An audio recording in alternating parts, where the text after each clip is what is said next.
My name's Andrew Cotten. I work the events team here at Council as the CBD Activations and Events Officer.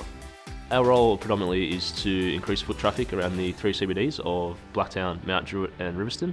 We hold any activations, small events, just to help the local businesses and provide something for the community to do. I think it's essential for the community, gets them out and about, young families activating in the city, provides them with something to do, something to eat, listen to, but it also benefits the local businesses by bringing extra foot traffic into the area. I love my role because no day is the same. The location changes, the event changes, the theme, the people, it's always different and you're always working with different people in a different environment. One of the great events we host is the Blacktown Food Market. It runs bi-monthly in the CBD here in Blacktown. I love the event just because of the variety of people that come, the different activations and all the different cuisines we get on the night. Our role here at Council is important to provide events for the community, something fun and free to do for a time where life is so hard and so much going on. A free event for the community to come out and enjoy is great.